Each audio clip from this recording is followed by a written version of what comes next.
So my screen is visible, right? Yes, sir. Okay, so let's start with this problem. In this problem, we are given that initially there's an array A of length n, and then there's this guy who wants to find a permutation B of length n such that the number of distinct numbers in the element-wise difference between array A and permutation B is maximized. So suppose everybody knows what a permutation is, right? It is nothing but like a permutation of length n should have all the numbers between 1 to n exactly once. So suppose that we had array like 10, 3, 3. So if we take our permutation as 1, 3, 2, then what is the element-wise difference that we're getting?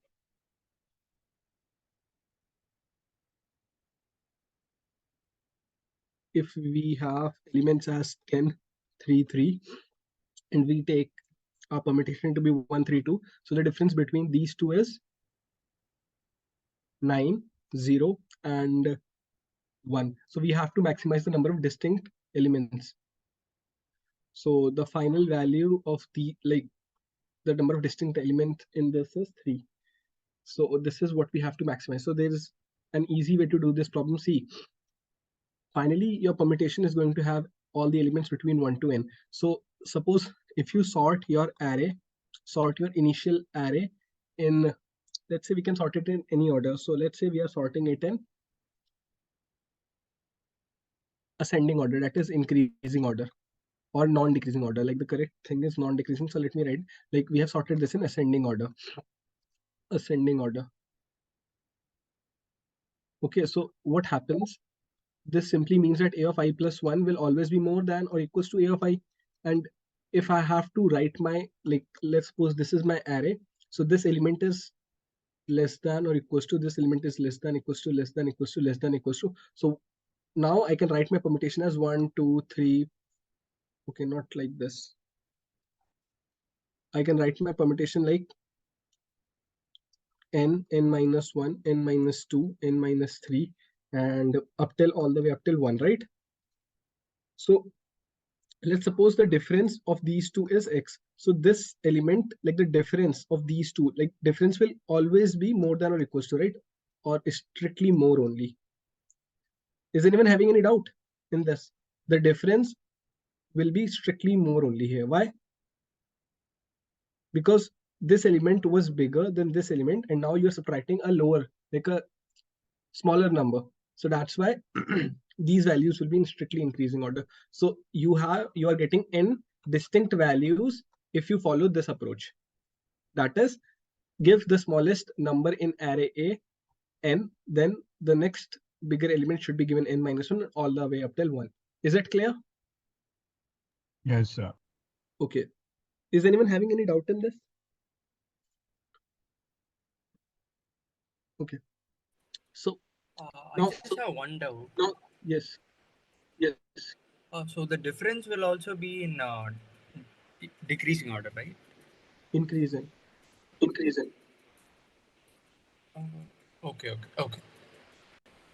So what we can do, see, now it's just implementation. We cannot just sort the array A, right? We have to find this permutation. We cannot change the initial order of a given array. So what we can do, we can make maybe a vector of pairs, or maybe an array of pairs, and then sort these values accordingly and use that, or those pair values to generate this permutation. How? See, this is the smallest element. This is the smallest element, right? So for the, whichever, let's say we have a permutation of length 4 like this, 4, 3, 1, 2. So this is the smallest element. So this is at the third place. So for the third place, I'm going to keep 4 as my permutation.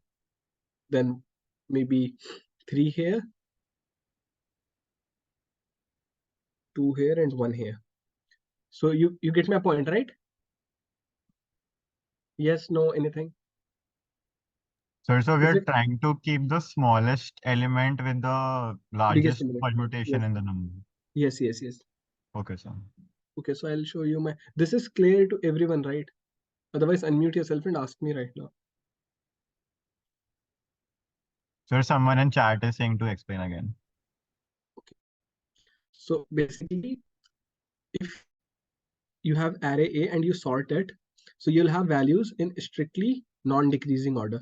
So if you give this element, like you have to give each element a permutation also, like you have to map these elements with one of the elements from permutation also, right? So if you map this element with maybe let's say n and this element with n minus 1, so that is the smallest element will get the biggest element in permutation. So the difference will always be like the difference values that you'll get will be in strictly increasing order, right?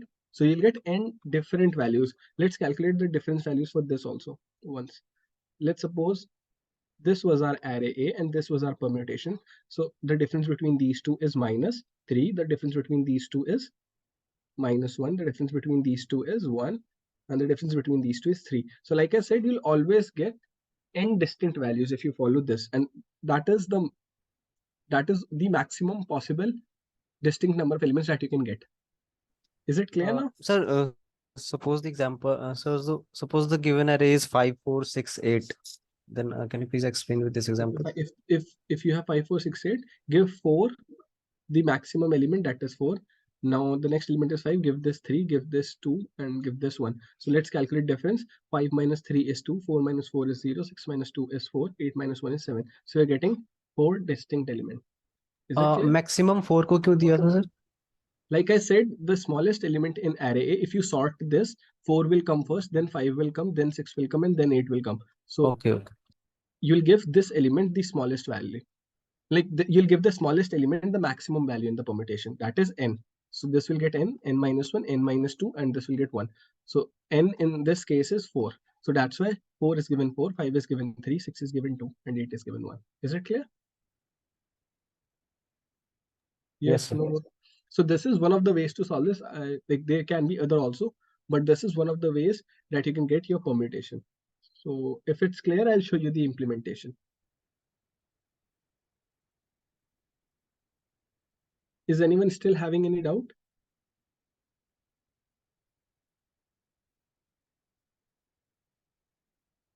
Okay, so let me show you the implementation. So this is the implementation. In this, I'm first taking array A as input, then making a vector of pairs. And in this, the first value in the pair is the AI value itself, array value itself, and the second is the index.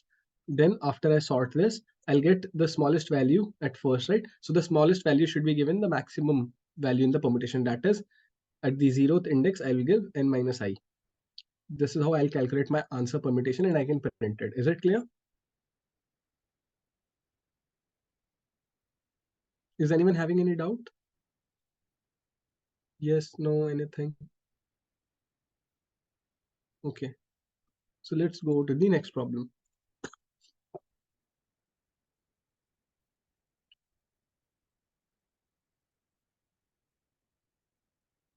So how many people were able to solve this problem? Just write a quick yes and no.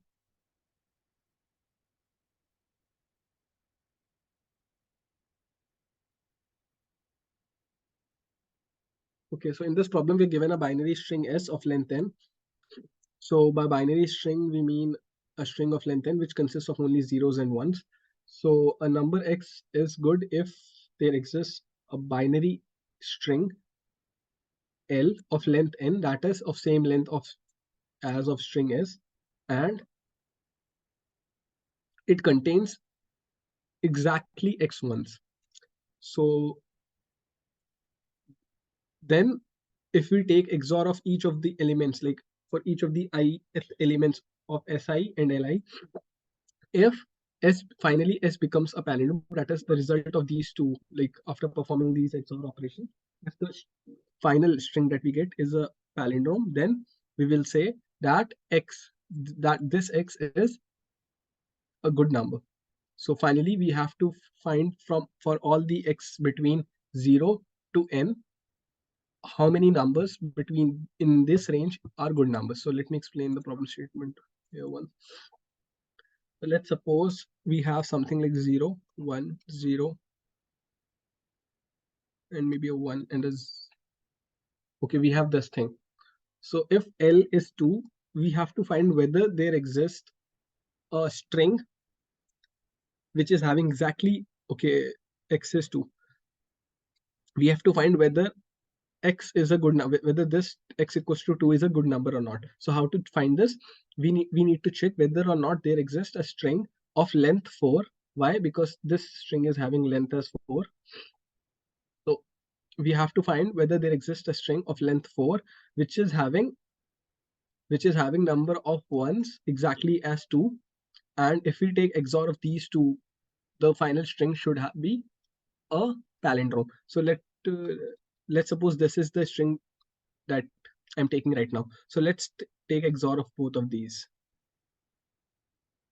So what is 0 XOR 1? What is 0 XOR 1? 1. What is 1 XOR 1? 0. Okay, so 0 and 1. So this is a palindrome, right? So if this is a palindrome, that means there exists a string of length 4 having exactly 2 ones. Like if I perform this operation, I'll get a palindrome. So that's why x equals to 2 is a good number. So then finally, if from I have to print like n numbers, n digits from 0 to n, if for x equals to 2, for this second, I'll print 1. This simply means that this 2, 0, 1, 2, 3, all the way up till n, this simply means that this x equals to 2 is a good number. If I had 0 here, this simply means that x equals to 1 is not a good number. So is the problem statement clear to everyone? Yes, no, anything? Yes.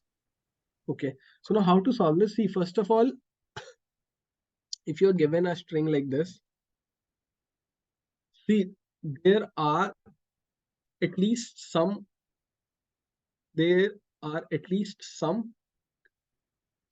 flip, or like what do you mean by flip? If there's a, see, if you have one in your string s, then like if L of I is 1, like that is the ith character in the second string is 1, then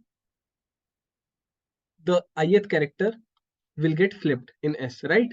Yes, no, anything? Like if we see here also, see, these two characters got flipped. From 0 this became 1, from 1 this became 0, and if I had zeros, then these characters remain same. So that's why if ith character of L is 1, then the ith character of S will get flipped.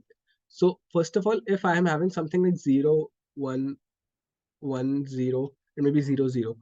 So first of all, can I not find how many characters do I have to at least flip in order to make this string as a palindrome?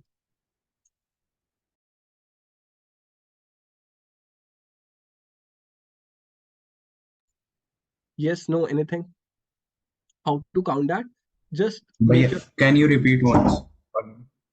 Okay, so just count. See, if Li is 1, that simply means that the ith character will get flipped, right?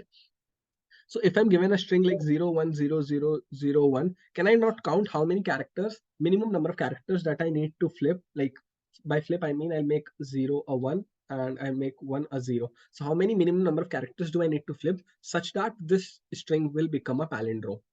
Can you tell me how many minimum number of characters do I need to flip? 2. Yes. And those two characters can be this one and this one. If I make this 1 and this 0, this will become a palindrome. So what you are doing, like you are doing just this thing. If these two characters are not same, increase your flip or count by 1. That is, you'll have to flip one more element. Then check these two. Then check these two. This is what you did, right? Yes, no, anything? Yes. Okay. So now we know we can count how many minimum number of flips do we need to make a string palindrome. So for like we have to answer for each of x between 0 to n, right? So from 0 to minimum number of flips, my answer will be 0 only, right? Everything will be 0, because if I have only these number of ones in my string L, then I can only flip these number of places, but I have to flip at least this much to make my string palindrome. So that's why my answer for everything, like all the numbers up till this point, will be not good. And after this, can I simply do this thing? See, let's check for, first of all, what does this mean? This means that after this point, everything is good. So first, let's find what is a point after which like what is the maximum flips that I can do? So maximum flips is nothing but, see, if you are having, let's take that example only, 0 1 0 0 0 1. This was the example, right? So what do you think? What is the maximum number of flips? See, after 2 flips, you will get, after flipping these 2 bits, you will get 1 0 0 0 0 and 1. So what do you think? What is the maximum number of flips that you can do? 4. Yes. Can you tell me how did you get 4? It's the number of zeros. See, you can flip these 2 also. So initially you were flipping these 2, and now all the characters that are same on left and right half of this string can also be flipped simultaneously. Both of those can be flipped. So this means that I have maximum of 4 flips. If I try to have 5 or 6 flips, then answer will be again no. So anything between minimum flips to maximum flips is yes, but there is one corner case in this. Anything between, yes, the answer is yes. And what is that case? See, in this case, you cannot make 3 flips. You will change this, like maybe the left or the right part, but you won't change the counterpart character. Like assume that this is like part and the right part. You'll have to change both of these characters, right? Then only the string will be a palindrome. If you change only one of these, that after odd number of operations, you would have changed only one of these, then the answer will still be not a palindrome. Are you getting my point? After you are done with these points, let me check what happened.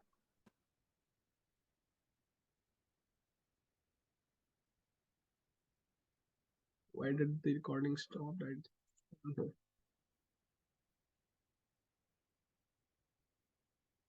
So basically, if once you're done with these, then you'll always have to make even number of, you'll have to change even number of, like if you're changing the left, if you're changing any character in the left part, you'll also have to change the character which is in the right half, which is the counterpart of that character, right? Then only the final string will be a palindrome. Are you getting my point? So this is in case of when the length is even. I'm only talking about the length when the length is even. Are you getting my point? So Yes. everything between min to max is yes, other than when you're changing odd number of characters. But let's pick up the string when it is having size as odd.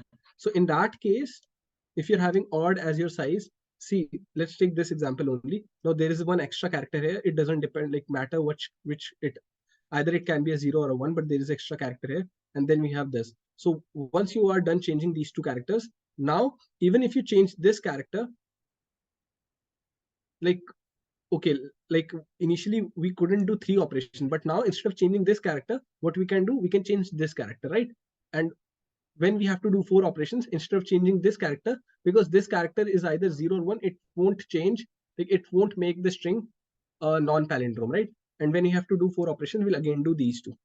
And if there were some other characters also, if we had something like, if we wanted to do 5 operations, we'll do these 2 operations here and 1 operation here. And already 2 operations are being done here. So this is how we can use the center most character in the odd length string to make sure that every number between minimum flips to maximum flips is a good number. Is it okay? Making sense?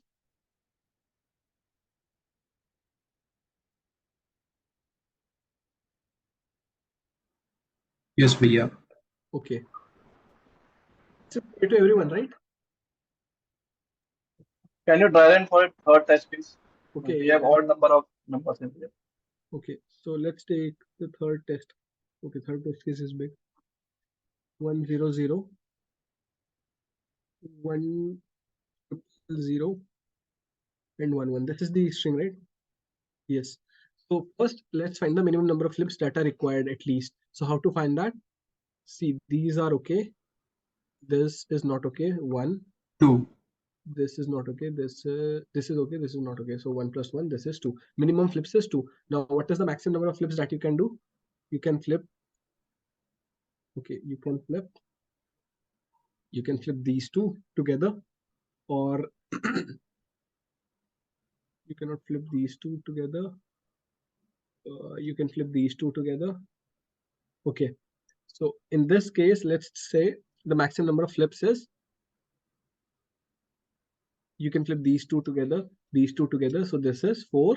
And after flipping these, all of these, you can flip this one also. So maximum number of flips in this case will be 2 plus 4 plus 1. 4, 5, 6, 7. So everything from Bhaiya, sorry to interrupt. In maximum flip, the number of minimum flip is also included now. Yes. So everything between x equals from 2 to 7 is a good number. How 2 to 7? Can you explain for me? From maximum. Can you tell how to calculate maximum?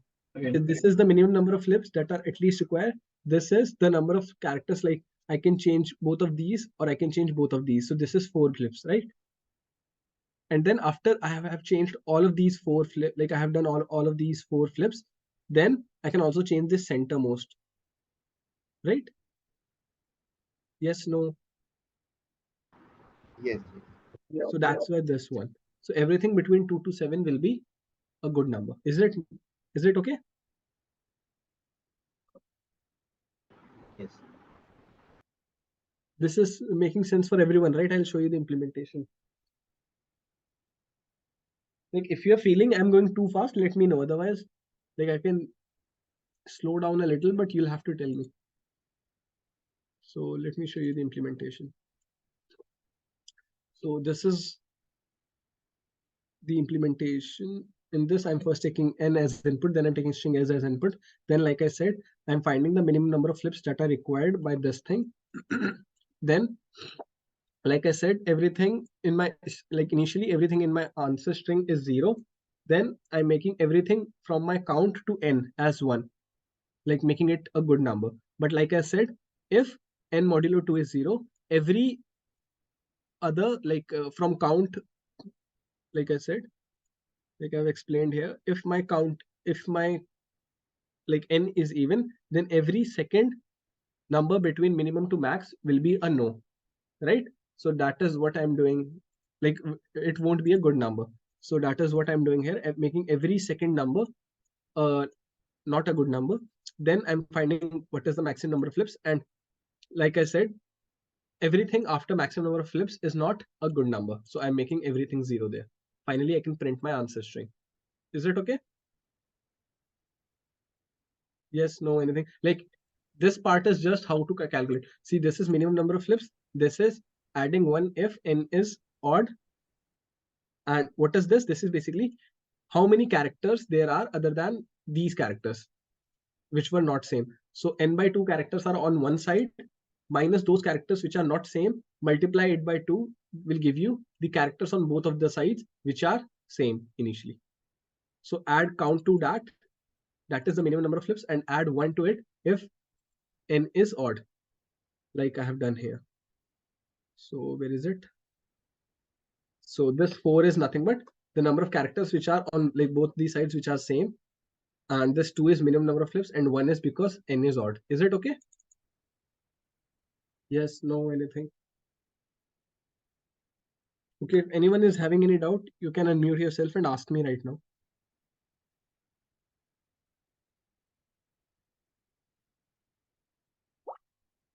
Okay, otherwise, if it's clear, just write a yes in the chat. Can you explain the max flip? How is max flips calculated? Okay, this is the number of bits. The count is the number of bits that need to be flipped, right? So if you divide your string in two halves, if you divide your string in 2 halves, let's say this is your, so count is nothing but the number of characters that need to be flipped. Let's say this and this needs to be flipped. So the remaining characters on this side are same, right? So n by 2 gives you total number of characters on this side, minus count removes these characters. So this will give you these remaining characters. If you multiply it by 2, you will get the total number of flips that you can do, because you'll have to flip these also, right? Is it clear? Yes. Plus count, which is the minimum number of flips, plus n modulo 2, because if there is a centermost character, you can flip it after doing all of these flips. So I think this is okay now, right? Yeah. Is it okay? Yes. Okay, so let's go to the next problem. So, okay, into this problem. In this problem, it's an interactive problem. So basically, what we are given initially, Alice is given a set S of n distinct Interactive integers. means interactive. Okay, you don't know what an interactive problem is. Yes. Okay, it's basically you are not given the input immediately, like you are not given the complete input. You'll have to ask for like you'll have to ask what is the value, or like you'll have to, this is like a game. So the value that you'll get in input depends on what you are printing. I didn't get it. Okay, you are in which level right now? Level 1. Okay, so I don't think level 1 like interactive problems are covered. Can anyone tell me like level, I think for level 3 there is interactive problems. Basically this is nothing. Okay, I'll let me go through the problem statement. So in this problem we are given that Alice is given a set S of n distinct integers S1 to Sn. By the way, like don't think that this is a very difficult problem. It has anything to do with interactive problems. Are just simple problems in which you are not given the input directly. You'll have to ask for input. So initially, Alice is given these n integers, n distinct integers, and Alice decided to play a game with a set, like with this set of integers against Bob. So now how is the game being played? In one move, Alice adds one number x to the set, and then the set S, like at that point, set S must not contain x at the time when Alice is adding this x to the set. Then after this, Bob will remove one number y from the set S, and the set S must contain this number y at the time of this move. So additionally, y should be strictly smaller than the last number, that is x, that was added by Alice. So Bob can only remove a number which is strictly smaller than the number that was added at last. So the game will end when Bob cannot make a move, or when there are total number of, like the total number of moves are 2 times n plus 1. So that means if this is odd, this simply means Alice will make the last move. Why? Because Alice started the game, right? So now the result of the game is max of all the elements that are max of the elements that is at the end of the game in the set S. So now Alice aims to maximize the result and Bob aims to minimize it. So you are playing as Alice and Bob, like you're playing as Alice against the jury program, and which is playing as Bob. So we have to find a strategy such that we can get maximum max as our answer. So let me see. The easiest, like there is only, like the problem is really simple. See, if we are given some integers, if let's say at a point we didn't had 0 in our set and we have 1, so what will Bob do?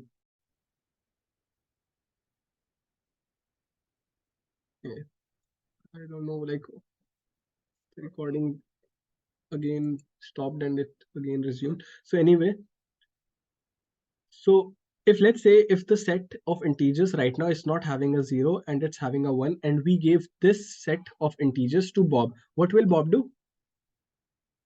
What will Bob do? See, Bob will simply remove this one also. Now the set is not having 0 and 1 both. So if at any point we decided to add 1, Bob won't be able to make any move. Why? Because 0 is not present in the set, right? If 0 is not present in the set, then the game will stop and the answer of this will be max will be 0 only, because 0 is not present in the set. If we decided to add a 0, then Bob won't be able to make a move because Bob has to remove element less than the last element which was added by Alice. So in that case also, if we add 0, then also Bob won't be able to make a move. So in that case, see, initially 0 and 1 are both missing. 0 and 1 are both missing. Then if we decide to add 1, the answer will be 0 because Bob cannot make a move. Both of these are missing. And if, let's say, both of these are missing and we decided to add 1, then still Bob won't be able to make a move and the answer will be 1. So in both of these cases, this is the worst possible scenario, right, for us, because this is the minimum answer that we can expect out of from, like, what is the answer that we can get up to n, so 0 to n, right? But if at a point both 0 and 1 are not there, then, and we give this set to Alice, to Bob, we'll definitely get answer which is not the maximum answer possible. Are you getting my point? Like, just see for what is happening. 0 and 1 are both not present in the set. Like, forget about this also. Just see if at a point we just give to Bob a set which is not having 0. If we just give something like 1, 2, 3, 4. So what will Bob do? Bob will simply remove this element, right? If it's possible for him to remove. So Bob will remove this element, and after this point, the only answers that is possible is 0 or 1. Is anyone having any doubt in this? If at any point we give to Bob an array which is not having 0.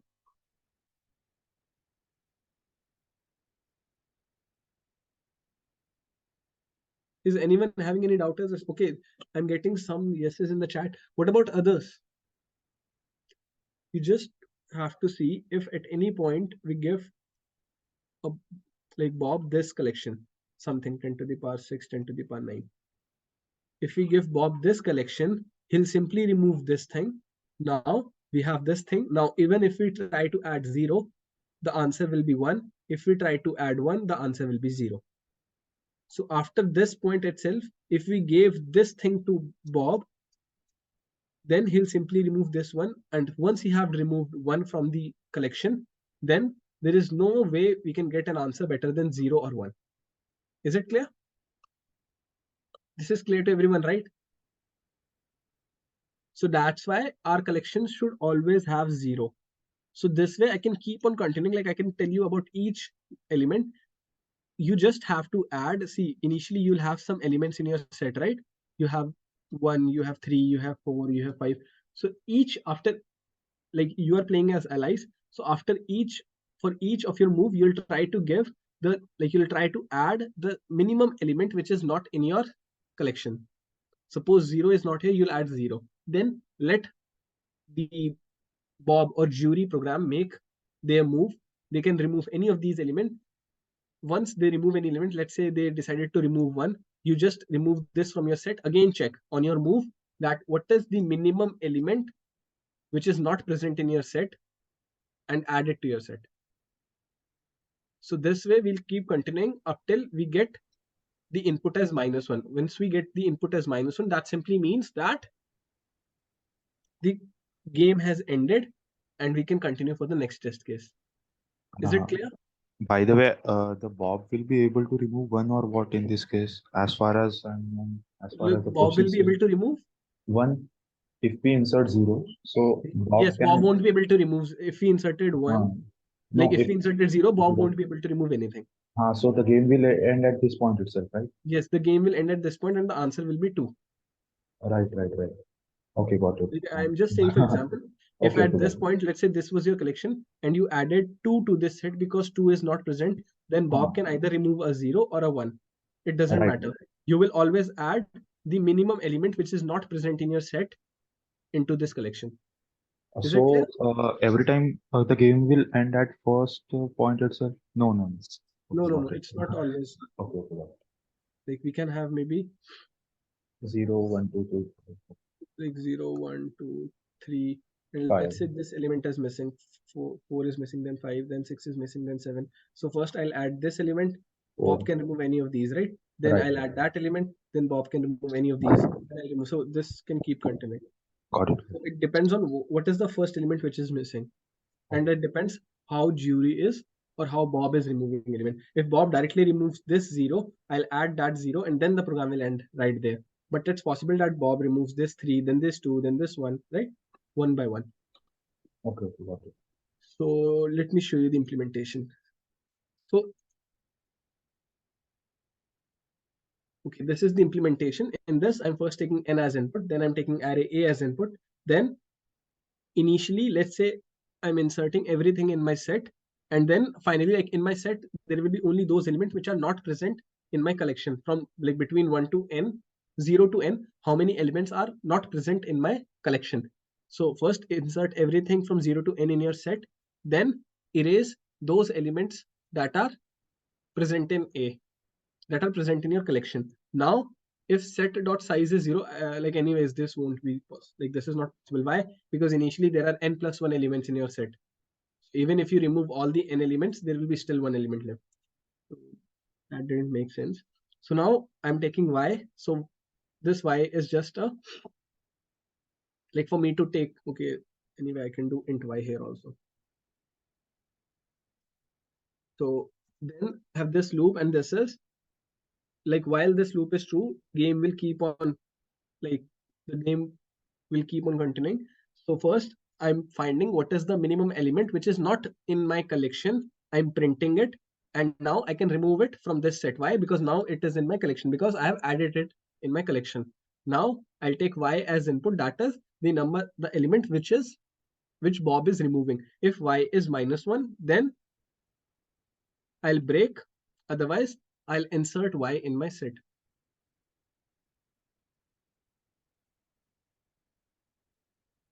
So like I said, you can, okay, if you're still not, so this, why is this true? This is true because if you take, let's just simply see, if let's say 0 is not present in your set, everything is there.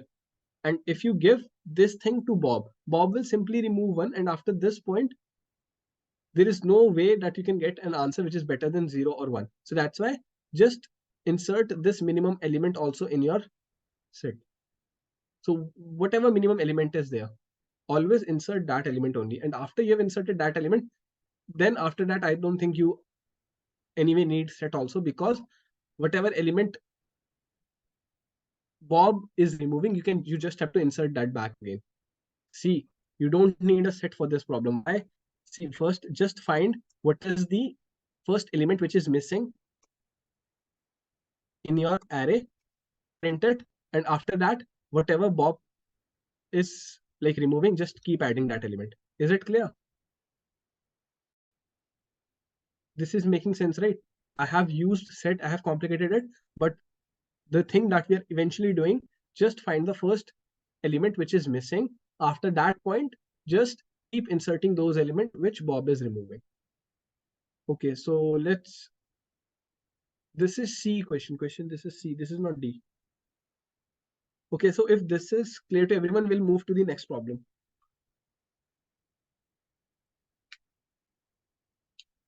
Is anyone having any doubt? Just write a quick yes, no in the chat.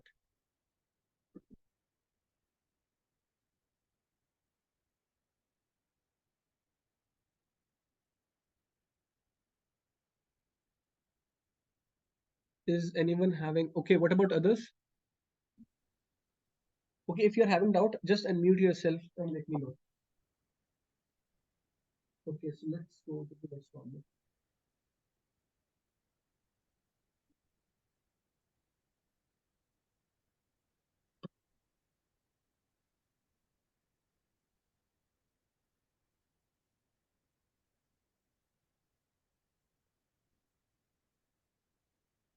So in this problem, we are given that Igor has an array A of length n, and initially this array consists of only zeros. Now, however, he wanted to turn it into another array B of length n.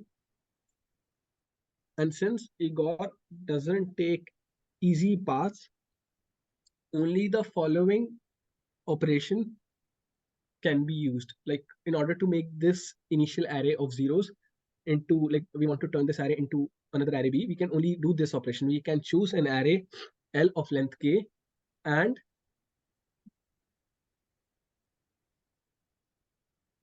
like we can choose an array L of length k, and for each of these, like the values in this array should be between 1 to n, and all of those should be distinct.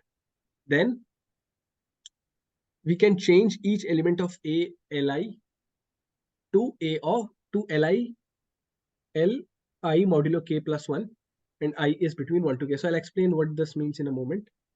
So we just have to find whether by doing these operations, whether or not it's possible to make new array B, but like by just doing these operations. So first of all, let's see how, like, what are these operations? Let's take the first input, like first test case. We have n as 5, k as 3.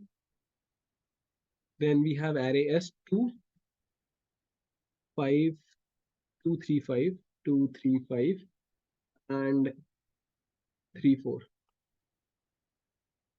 So if we have this thing, see, at this place I wanted 2, right? So if at this place, this is the first place, that is the first index, I want 2, and this is the second place, I want 3. So let's first take my L. This is my L. See, L should be of length k, right? So for the first operation, I'm taking my L as this. So the length of this array is k. Length is k. And now how the operations will be performed? See, A of L of I will be L of I plus 1 modulo k plus 1. So let's take I as this. These are one indexed, one first index, second index, third index. Okay, these are the indices. So let's take our I will go from 1 to k. So let's take I as 1 first. So A of L of 1 will be L of 1 plus 1, that is 2 modulo k plus 1. Okay, this is I modulo k, I think. It is I modulo k, right? This is I modulo k. This is L I modulo k plus 1. So this will be 1 modulo 3, right? So this is nothing but L2. So AL2 will similarly be L3, and AL3 will be L1. How L1? Because it is nothing but 3 modulo 3 plus 1. Is it making sense how I got L1? Yes, no, anything?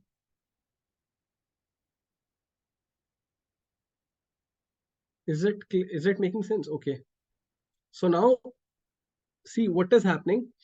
A of L1, L1 is nothing but 1 will be 2. A of L2, which is 2, will be 3, and A of L3, which is 3, will be L1, which is 1. So simply what is happening, see, if we have this, at this index, this value will come. At this index, this value will come, and at this index, this value will come. So that this is our L. This is our L. Like this is how array L is changing our array A. So if we have something like in our array L, we have something like X, Y, Z. So at position X, we will get Y. At position Y, we will get Z. And at position Z, we'll get X. So this is the operation that is mentioned. Now, how to achieve this? See, if we have the final array B, if I have 2 here, I know that at this place, I want this value, right? Okay. At this place, if this is 3, at this place, I want this value. That is the third, right? And then for 3, I'll also know what is the value that I want at this place. So this is nothing but this is a graph, right? So I can draw this like this. And at this point, I want this. At this point, I want this. At this point, maybe I want this value. And at this point, I want this value. So this is how I can make a graph out of these values, right? These operations that I want to do, right? Yes, no, anything?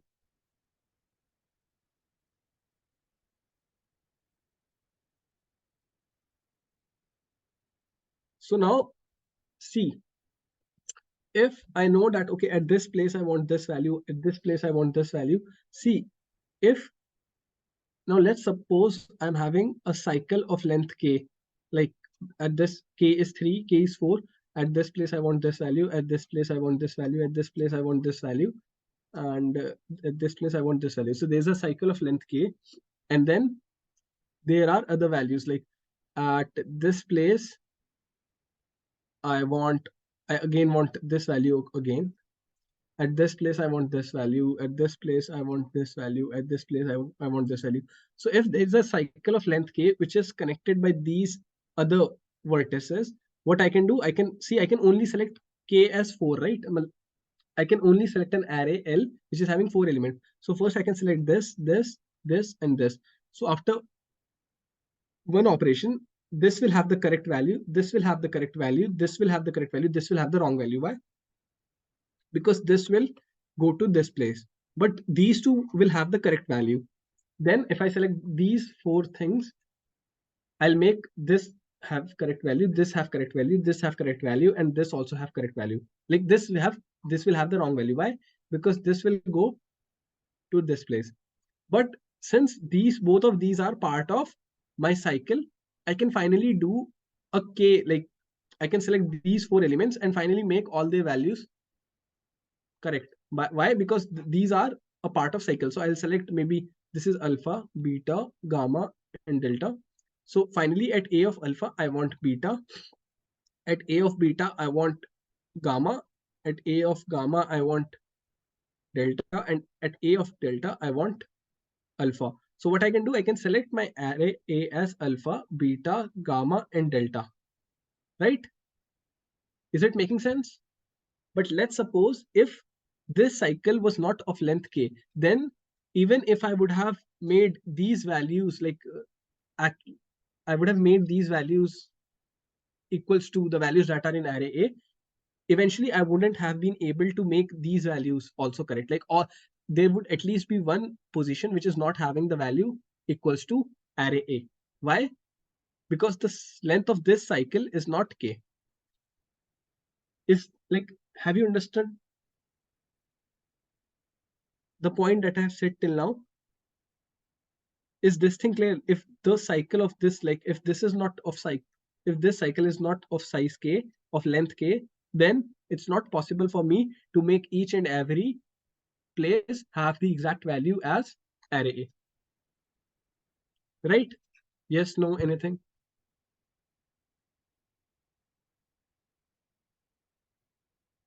Is it clear till this point? If it's not, let me know. I'll explain it again.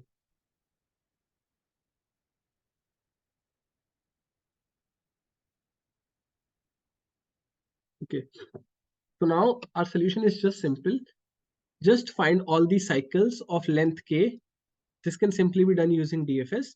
And from those cycles, just make a, like maybe this was your original graph, make a reverse graph. Let's say this is your, this wants to be this wants to be this, and this place wants to have this value, this place wants to have this value. So maybe just if you have this as your, see, initially this place wants to take, I'll make 2 graphs. So first one is this place wants to take value of this place wants to take value of this place wants to take value of this place wants to take value of this place wants to take value of this place wants to take value of this place wants to take value of this place wants to take value of this. So using this graph, I can find these cycles. If any cycle is of length k, then what can I do? I can simply mark all of these vertices that, okay, these belong to a cycle of length k. Then using this graph, starting from these vertices which are marked, I can simply mark all the vertices which I can reach, because for all of those vertices, the answer can be found. So I can mark all the vertices that can be reached from these marked vertices.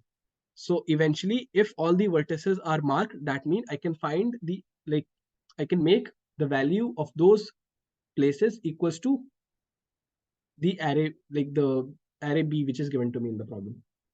Otherwise, I cannot make all the places have equal value.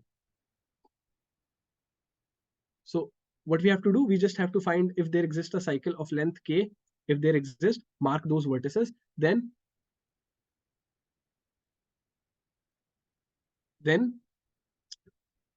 go to these vertices, like again, the marked, start from these marked vertices, again do DFS, and just go to all the vertices that can be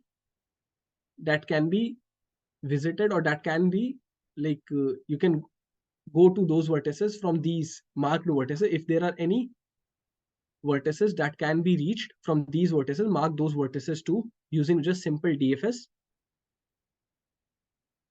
Okay, just wait for a second. Okay, so if like from all of these, initially only these 4 vertices were marked, right? So start simple BFS or DFS from these vertices. You don't have to go to a vertex which has already been visited. And finally, if all the vertices have been marked, then the answer is yes, otherwise it's no. Is it clear? Yes, no, anything? Okay, I'll show you the implementation. Like this problem is not that hard if you're able to get that in that. Okay, there should be a cycle of length k, and all the other vertices should be in a way connected to that cycle. Like there should be, even if there are multiple cycles of length k, then each and every vertex or each and every place should be in a way connected to a cycle of length k. Then the answer is yes. So how I have implemented this? Initially, I'm taking n and k as input. I'll explain this in a moment. I'll explain these two in a moment. So first of all, what I've done, I'm taking array A as input. Then like I have taken array A as input here, right? Then since the values are starting from 1, I'm decreasing everything. Like I'm making every value 0 indexed. Then I've made 2 graphs. So this is the first graph in which I'm using to find the cycle. So how to find the cycle? Just start your DFS, and if at any point you find the cycle is having length as k, then mark all of these visited as okay. Once this is done, once you have marked all these visited as vertices as okay, just start another DFS, and in this DFS, start from those vertices which were marked okay, and mark all the vertices which can be reached as okay too. So finally, you can check if all the vertices are marked as okay, then the answer is yes, otherwise it's no. If the like this is simply if any vertex is not marked as okay. If the minimum of all of these minimum value in this vector is 0, this simply means that one of the vertices is there which has been marked as okay. So then in that case, the answer will be no, otherwise it will be yes. So let's go to the next. So this is clear, right? Yes, no, anything?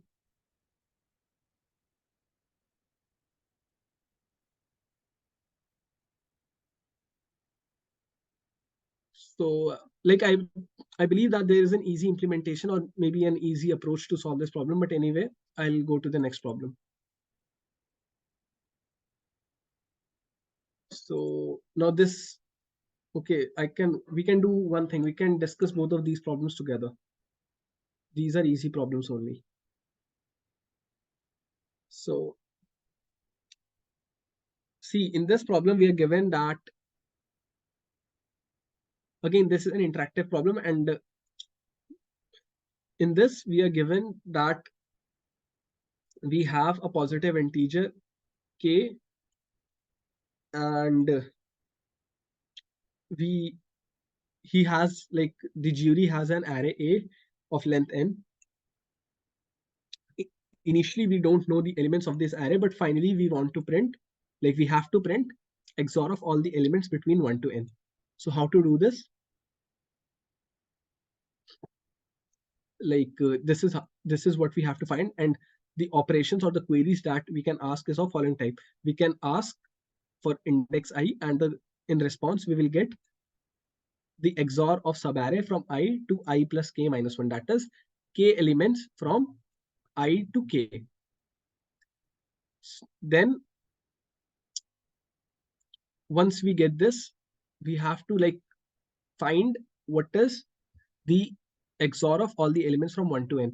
And in the easy version, we are allowed to make 100 queries, and in the hard version, we are allowed to make 57 queries. So first of all, if we just look at this thing, that n and k both are even, and k is less than n, which is less than k square, which is less than or equals to 2500. So first of all, if n is less than or equals to 2500, see, if n is less than or equals to 2500, and n is less than or equals to k square, which is also less than or equals to 2500, and this is more than or equals to k. So first of all, k will be less than or equals to 50, right? Yes, no, anything?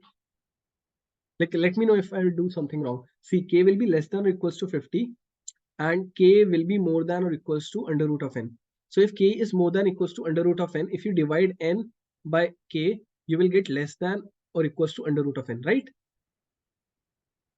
So this is just for checking, like, what is this? This will be less than, what is the maximum value of n? It is 2500. So root of this is 50. So if you ask queries of following type, if you have, let's say,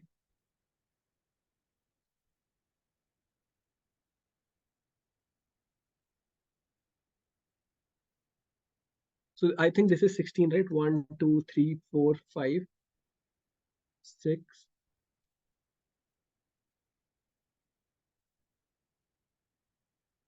Give me a second.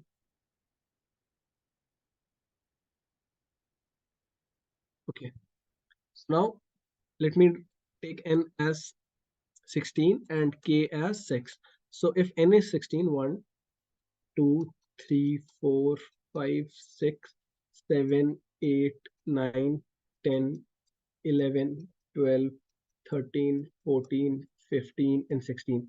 If we have this as 16, and we are allowed to make, like, we can ask for any subarray of size of length k, like we can ask for XOR of any subarray of length k. So if we keep doing this, if we first ask this, then we ask for this, and then we cannot ask, like, there is no subarray of length k after this. So if we keep doing this, there will be at max how many operations? N divided by k. And like I have already proved that this will be less than or equals to 50, right? So 50 operations, after 50 operations, we will already know what is the XOR of this part. So now the part which is left is n modulo k,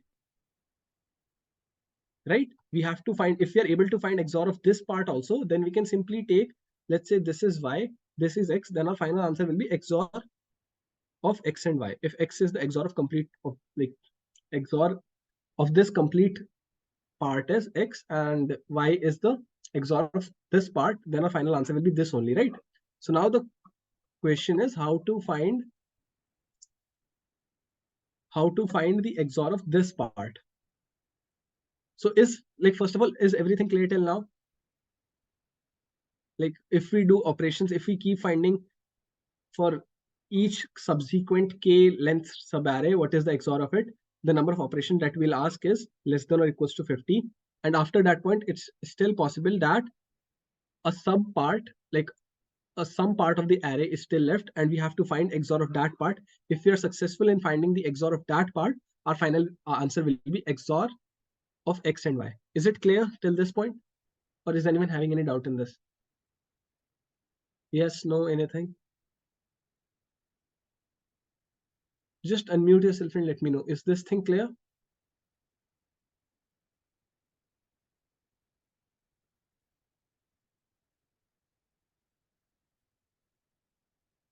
Okay, anyway, I'll continue. So now see, even if it's hard version or easy version, we have already done 50 operations. So now, like, we have done at least, like, at max 50 operations. So now if we are able to find, for easy version, if we are able to find the XOR of this part in another 50 operations, then our easy version is solved. And if we are able to solve this part in another 7 operations, then our hard version is solved. So let's look at how to first solve the easy version. See, if you're given some part,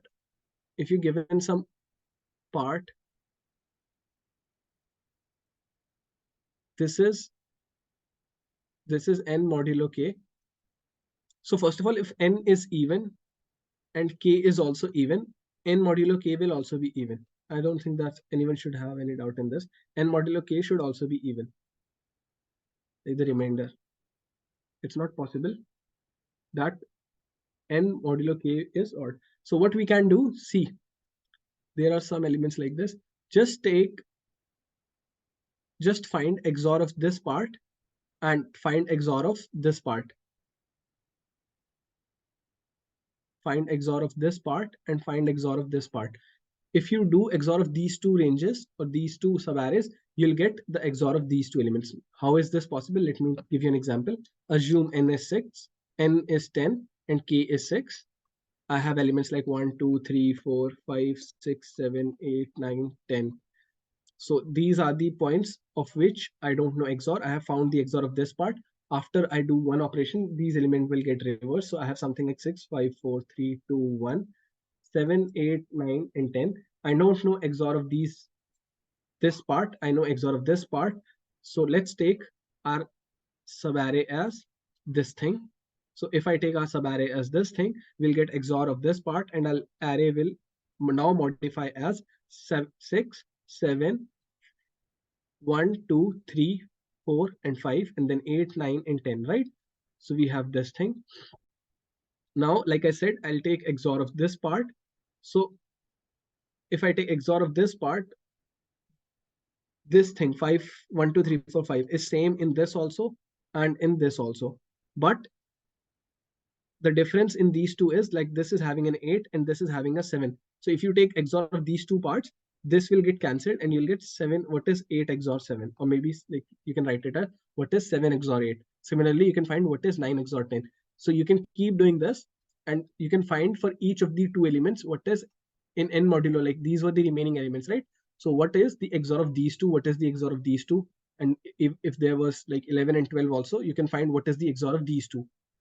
So once you know XOR of each of these elements, you can add the XOR of this. Like you can take the XOR of all of this result with the XOR that you had previously calculated. So that is your answer for easy version. Now, how to calculate the answer for hard, like the difficult version, that is the hard version? It's more simple. See, if n modulo k is even, then why you have to take, like if let's say n modulo k is even, so the remaining elements that are left after you have taken every k subsequent subarrays XOR, you have calculated, these elements are remaining, some of the elements, let's say this is 6. So if there are 6 elements left, 1, 2, 3, 4, 5, 6, why do you have to take 2 each at a time? Why not take, see, n modulo k will always be even, right? So let's divide this in half. Find XOR of this part, this as your k. First take this subarray, then take this k subarray. So if you take this part, you'll get the XOR directly of this and this. Let me take an example. So let's take our array as 12 this time, and our k is again 6. K is 8. So we will have 1, 2, 3, 4, 5, 6, 7, 8, 9, 10, 11, and 12. If I take XOR of this part, I will get the result of this. What is the XOR of this? And my subarray will not, like my array will now modify as 8, 7, 6, 5, 4, 3, 2, and 1. And this 9, 10, 11. Like these are the places. These are the indices. I don't know what is the XOR of this part. So let's divide this in half.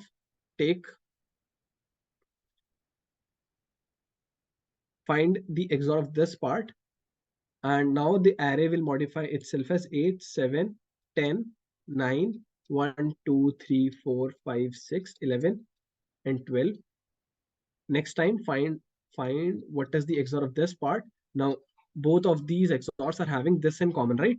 So if you take XOR of the part that you, like the initial XOR and this XOR, you will get the XOR of these elements with these elements. So XOR, you'll get the XOR of this range. So in two operations, using just two operations, you can get the XOR of part, which is n modulo k. So total number of operations are 52 at max. Is it clear? Yes, no, anything?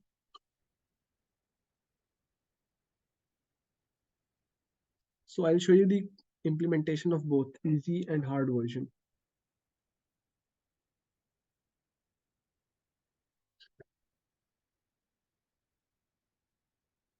So this is the easy version. In this, I'm first taking like each k length k sequential subarray. I'm finding the XOR, and if like it's completely divisible, like I'm able to find the XOR of complete array, then my answer is simply that thing. Otherwise, for the remaining elements, I'm taking two elements at a point time. And like I said, for finding the XOR, what I'll do, this is for the hard version, and where is the easy version?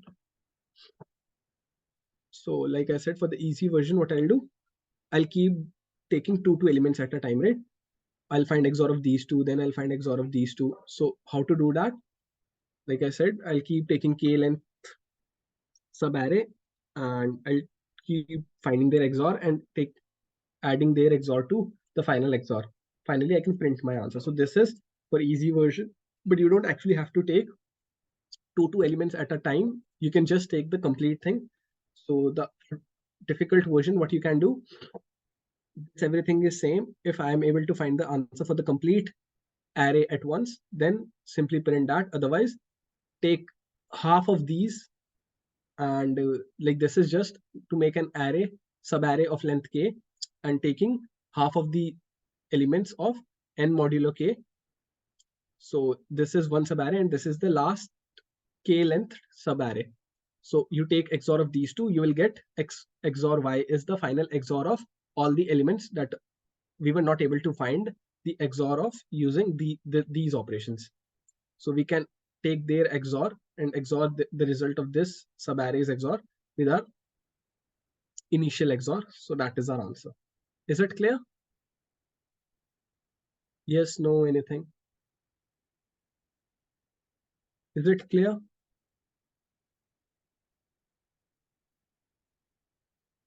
So that's it for today. So if anyone is having any doubt, you can ask me right now. Otherwise, I'll stop the session.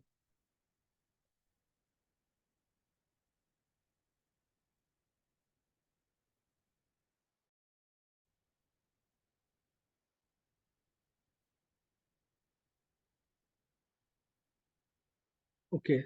So thanks for joining. Bye-bye.